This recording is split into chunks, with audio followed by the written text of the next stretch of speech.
네, 오늘 주시는 하나님 말씀은 고린도전서 15장 51절부터 58절 말씀입니다. 한 절씩 교독해서 읽도록 하겠습니다. 51절 제가 읽습니다. 보라, 내가 너희에게 비밀을 말하노니 우리가 다 잠잘 것이 아니요 마지막 나팔에 순식간에 호련히 다 변화되리니 나팔 소리가 나매 죽은 자들이 썩지 아니할 것으로 다시 살아나고 우리도 변화되리라. 이 썩을 것이 반드시 썩지 아니할 것을 입겠고 이 죽을 것이 죽지 아니함을 입으리로다. 이 썩을 것이 썩지 아니함을 입고 이 죽을 것이 죽지 아니함을 입을 때에는 사망을 삼키고 이기리라고 기록된 말씀이 이루어지리라. 사망아, 너의 승리가 어디 있느냐? 사망아, 네가 쏘는 것이 어디 있느냐? 사망이 쏘는 것은 죄요 죄의 권능은 율법이라. 우리 주 예수 그리스도로 말미암아 우리에게 승리를 주시는 하나님께 감사하노니, 그러므로 내 사랑하는 형제들아, 견실하며 흔들리지 말고 항상 주의 일에 더욱 힘쓰는 자들이 되라. 이는 너희 수고가 주 안에서 헛되지 않은 줄 알미라. 아멘. 오늘은 이 말씀으로 준 주시는 메시지 함께 받도록 하겠습니다. 오늘의 말씀은 부활을 사는 삶입니다. 지난주에 예고했었죠. 지난주 부활절에 이어서 우리가 부활을 사는 성도가 되기를 바란다. 죽음을 살지 말고 부활을 살라. 죽음으로 끝나는 그런 인생이 아니고 썩어 없어질 인생으로 살지 말고 장차 부활하여서 영원을 누릴 존재로 그 믿음으로 오늘 하루를 살라. 그것이 이제 부활을 사는 삶인데요. 묵상하는데 먼저 말씀드릴 것은 이걸 그냥 간단히 풀면 성도의 삶이라고 할 수 있습니다. 성도의 삶 이꼬르 부활을 사는 삶, 그렇게 보시면 정확합니다. 성도가 어떤 사람이냐? 예수 믿고 사는 사람이다. 맞아요. 그런데 조금 더 실천적으로 들어가면 우리는 부활을 향하여 사는 사람입니다.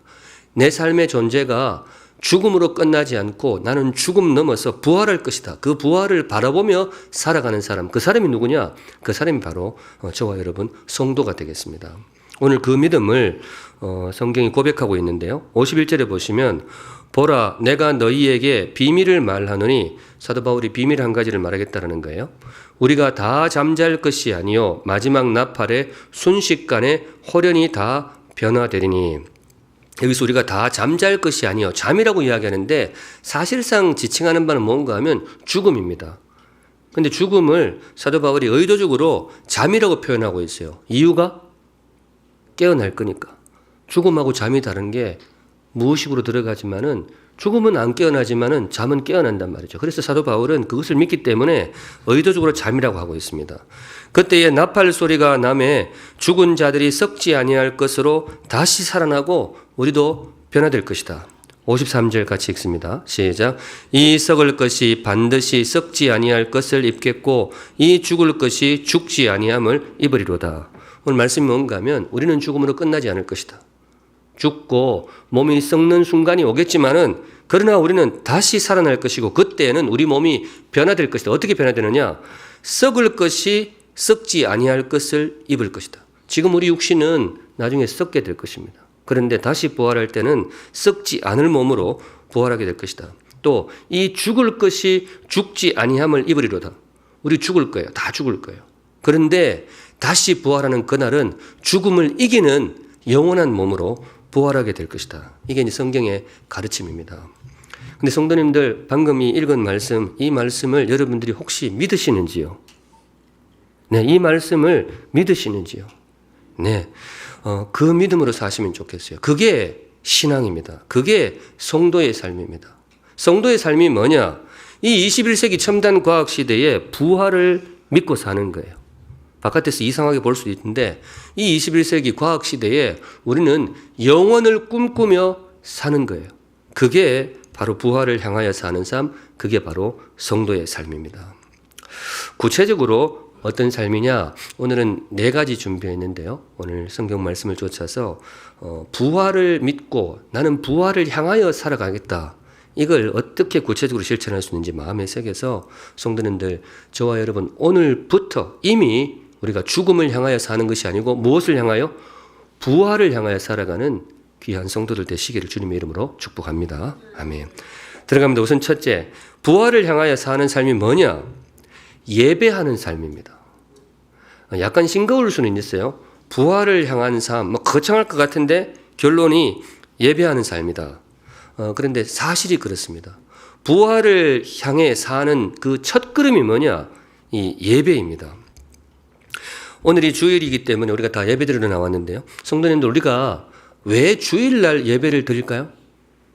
이게 이제 중요해요. 왜 주일날 예배를 드리느냐? 그거야 뭐 달력이 빨간색이고 회사 쉬는 날이니까 이날 애들 학교도 안 가고 하니까 이날 예배를 드리는 거 아니냐? 그렇지 않습니다. 우리가 이날 주일에 예배를 드리는 이유는 우리 예수님께서 이날 뭐예요? 이날 부활하셨기 때문에 그래요. 그래서 우리가 주일날 예배를 드립니다. 주일을 두 글자인데 세 글자로 늘리면 부활일입니다. 부활일. 제가 이거 일부 설교하다가 갑자기 툭 생각나서 내년도 교회 달력에 주일 대신에 부활일을 새겨보려고 해요. 뭐 좀 기술적인 문제가 있겠지만 내가 어떻게 하느냐 새겨보려고 해요. 네. 왜냐하면 그게 굉장히 중요해요. 왜 주일에 예배를 드리느냐? 주님이 부활하신 날이기 때문에 그렇습니다. 목사님, 주님 부활하신 날은 부활절 아닙니까? 예, 부활절 맞죠. 지난주 부활절 지켰는데 부활절만 있는 게 아니에요. 부활일이 있습니다. 왜 이 두 가지가 있는가 하면 교회의 달력, 처치 캘린더라고 부르는데요.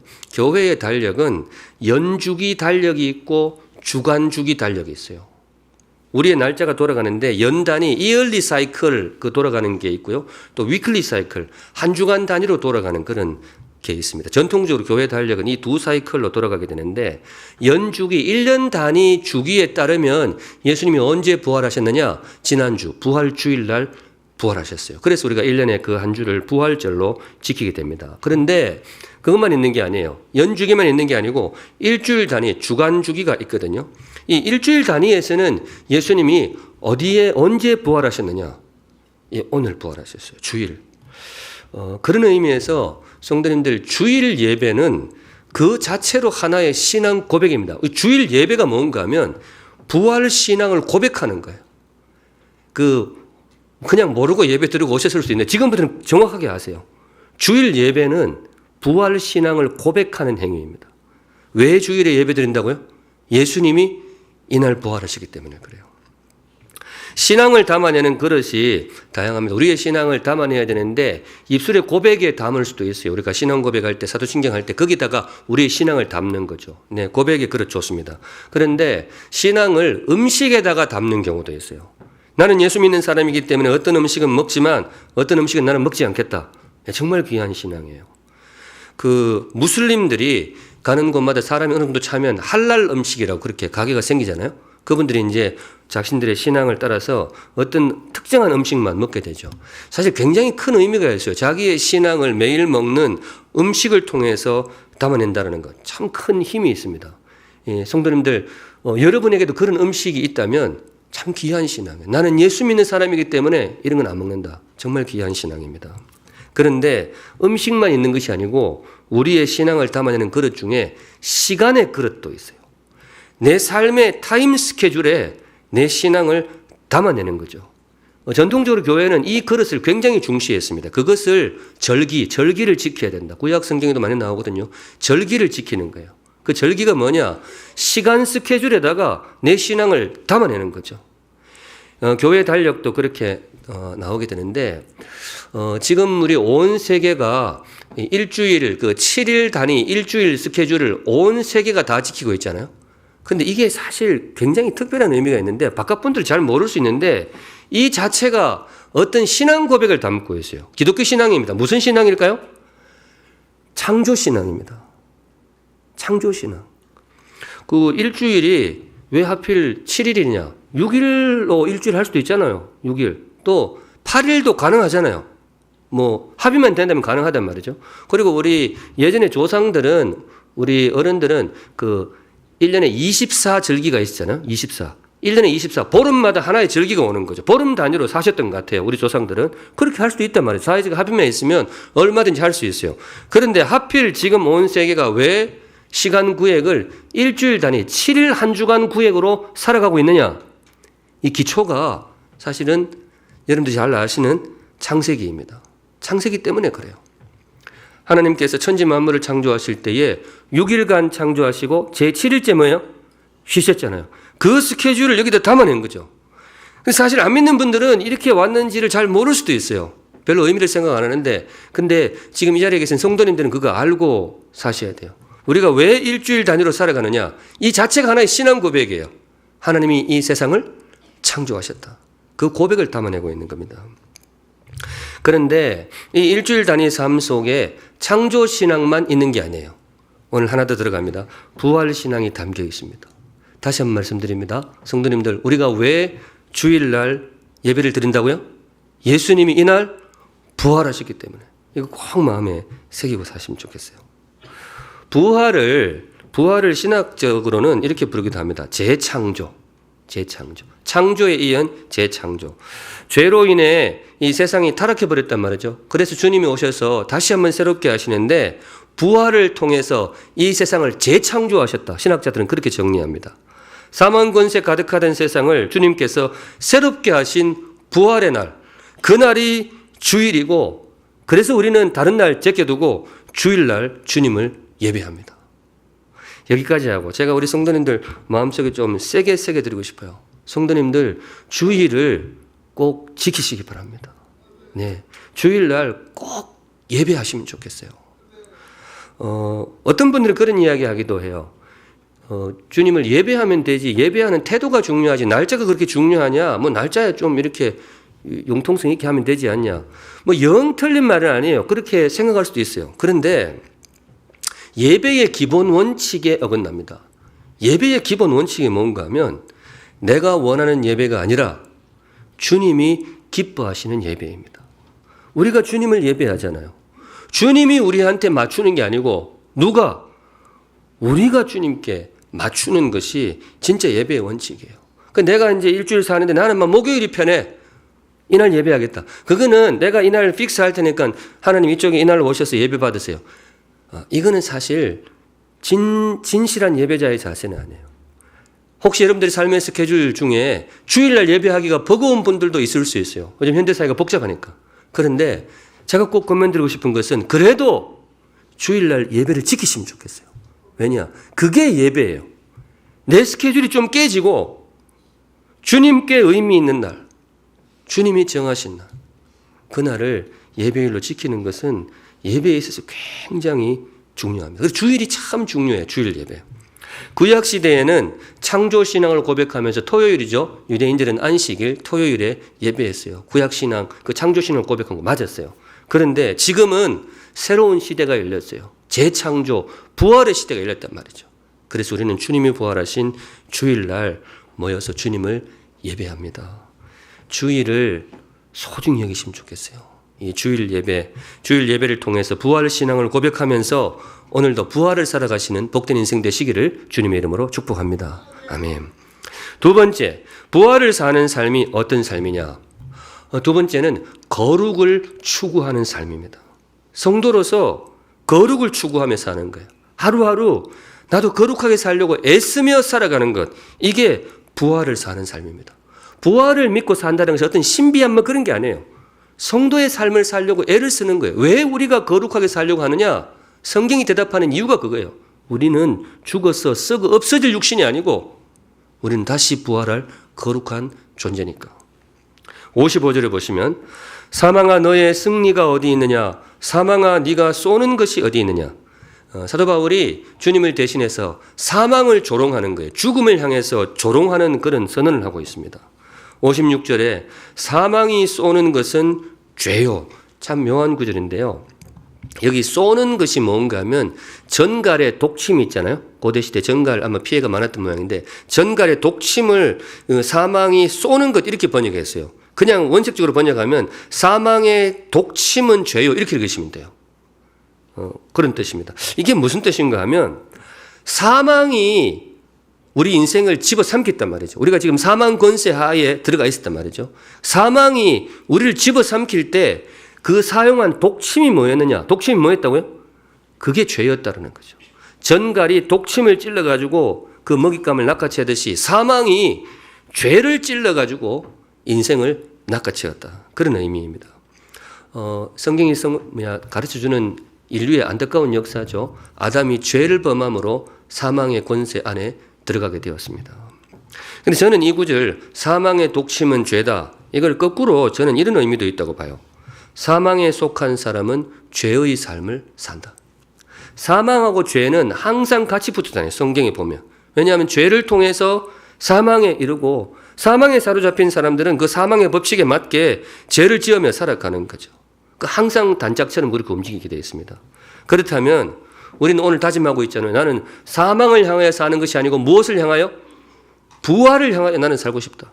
나는 성도의 삶은 부활을 향해 사는 삶이다. 나는 그 삶을 살고 싶다. 그 삶이 뭐냐? 죄를 거부하는 거예요. 힘을 다해 죄를 향해 저항하는 거예요. 왜냐? 나는 사망에 속한 사람이 아니고 죄의 독심을 가진 사망에 속한 사람이 아니고 나는 부활할 사람이니까. 나는 오늘도 죄를 거부하며 살아간다.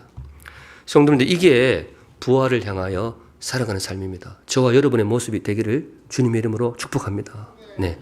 물론 우리가 그렇다고 해서 죄를 안 짓느냐? 그렇진 않아요. 연약한 인간이기 때문에 죄에 노출될 때가 많습니다. 성경이 요구하는 것은 뭔가 하면 그럼에도 불구하고 저항해야 된다는 거. 죄를 향해 거부감을 나타내야 된다는 거죠. 왜냐? 나는 죄와 사망에 속한 사람이 아니니까.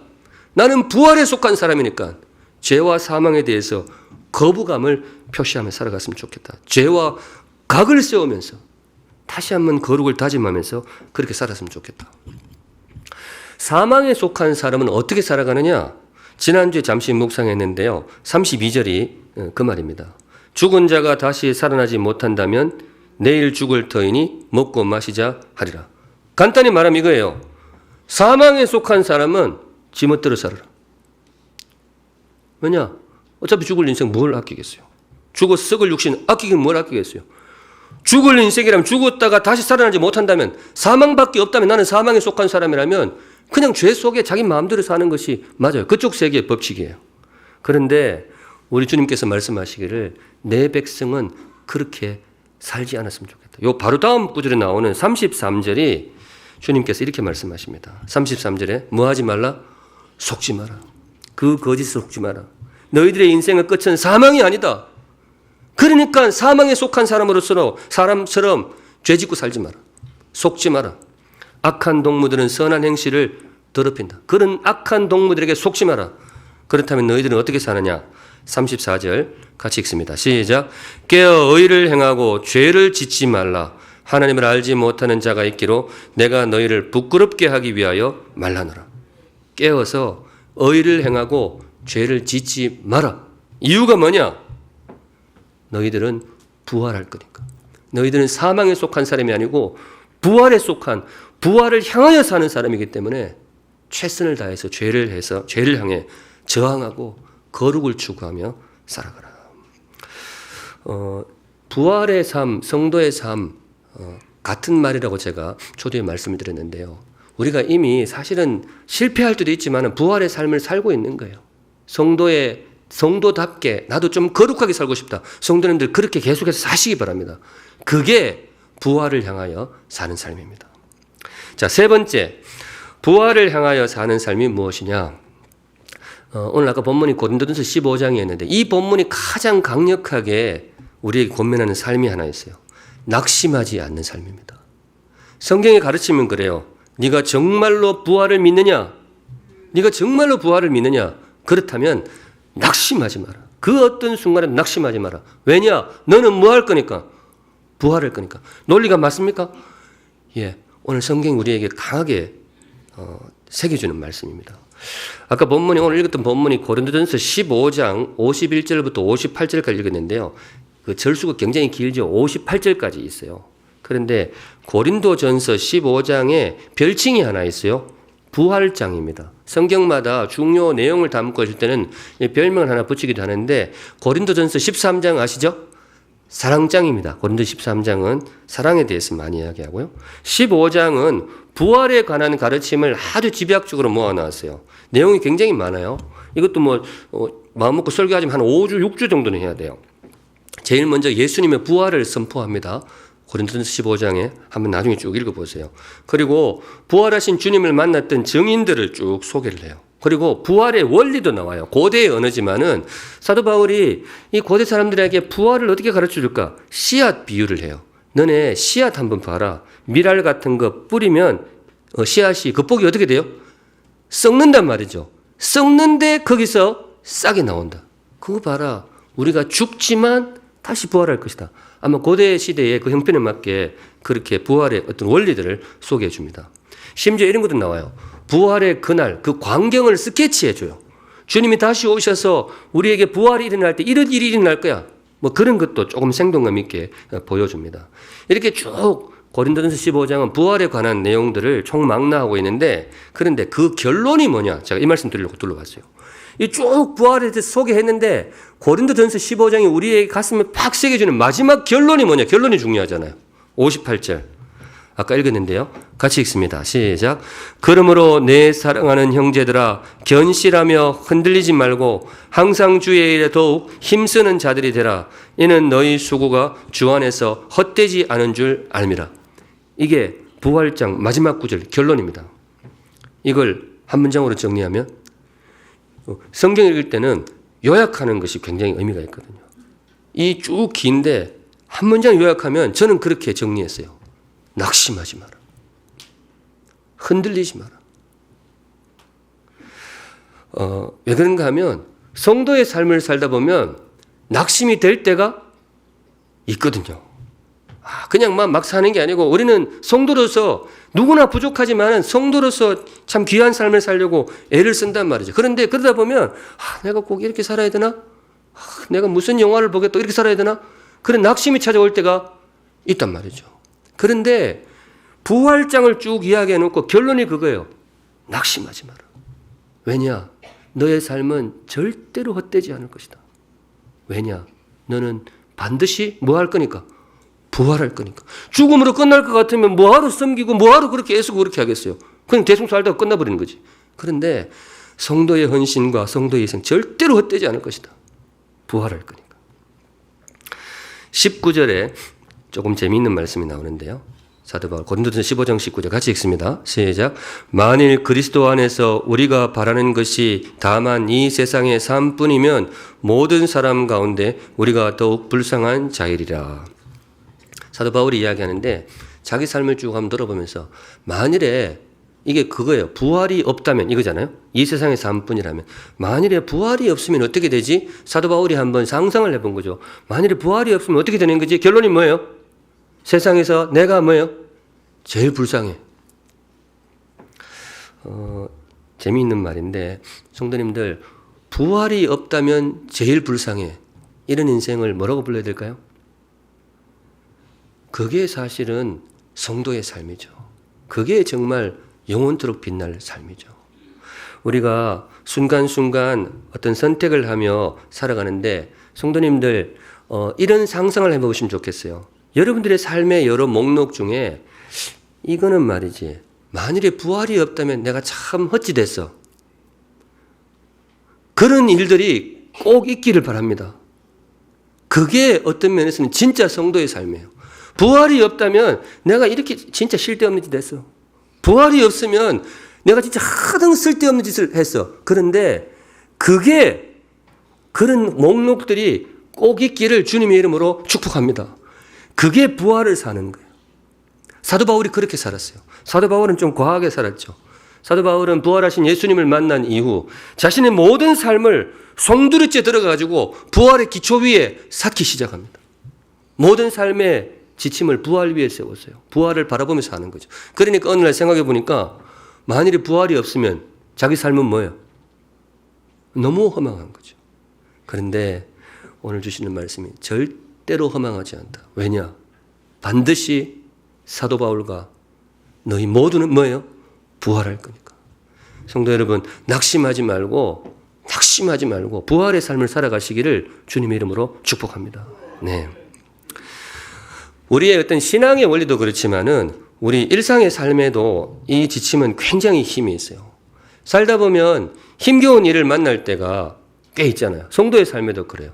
사실 근자에 우리 성도들에게 어려움이 찾아오신 분들이 꽤 많아요. 국가적인 통계도 그렇고 전 세계적인 그런 것도 그렇고 여러 가지 삶의 양상은 달라도 힘든 분들이 많아요. 물론 목회하다 보면 늘 힘든 분들을 만나는데 최근에 조금 많아요. 이렇게 아마 전체 통계적인 그런 것도 있는 것 같고 제가 그래서 사실 그런 소식 하나하나 들을 때마다 그 목사들은 그런 게 좀 힘이 들어요. 그래 그렇게 힘든 분들이 있어요. 그렇지만은 그렇기 때문에 어떤 면에서는 오늘 이 말씀 꼭 드리고 싶어요. 우리 성도님들 힘들어도 낙심하지 않으시기를 주님의 이름으로 축복합니다. 예, 잘 이겨내시면 좋겠어요. 왜냐하면 부활이 뭐냐? 우리가 부활을 믿는다는 게 뭐냐? 반전을 믿는 거예요. 반전. 부활은 반전이거든요. 뒤집어 엎는 그런 내용이 있잖아요. 근데 세상에 제일 극적이고 제일 말도 안 되는 반전이 뭐겠어요? 죽은 사람 살아나는 게 제일 큰 반전이죠. 실패했던 사람이 성공하는 거 가끔 있잖아요. 공부 꼴찌하던 애가 어떡하냐. 제 친구도 하나도 있거든요. 이게 한 100등이 수직 상승하는 애가 있어요. 예, 있습니다. 근데 그런 것도 놀랍지만은 죽었던 사람이 살아나는 거는 사실 말도 안 되거든요. 그런데 우리가 믿는 주님은 어떤 주님이냐? 그 일을 일으키신 분이란 말이죠. 제자들은 다 도망갔잖아요. 왜냐? 숨이라도 붙어 있으면 마지막 힘을 품겠는데 죽어버렸어요, 주님이. 장사까지 치러버렸어요. 다 도망가는 게 맞죠.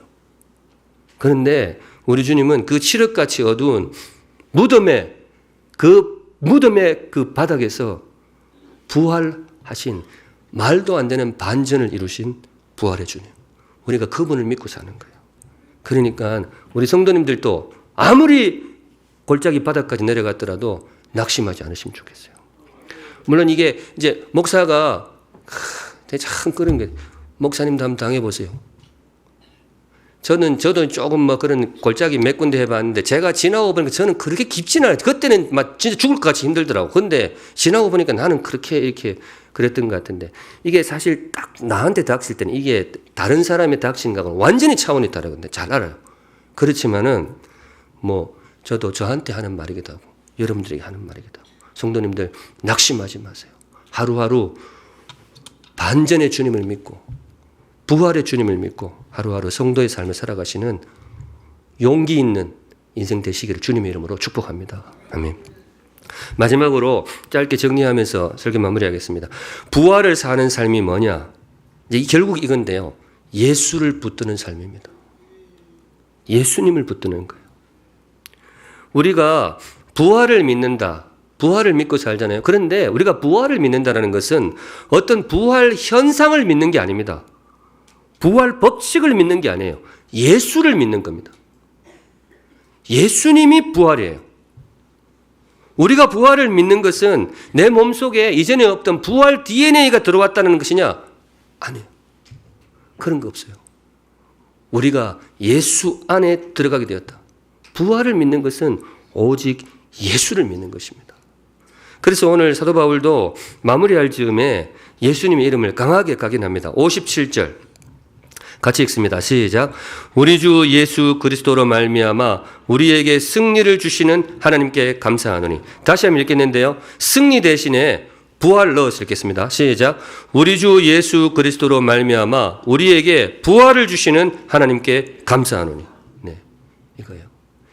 예수님이 우리의 부활이 되실 것입니다. 부활 신앙이 뭐냐? 지난주 이번 주 그걸 묵상하고 있는데요. 부활 신앙 이꼬르 결론입니다. 예수 신앙이에요. 예수를 믿는 거예요. 부활은 어떤 법칙으로 우리에게 다가오는 게 아니에요.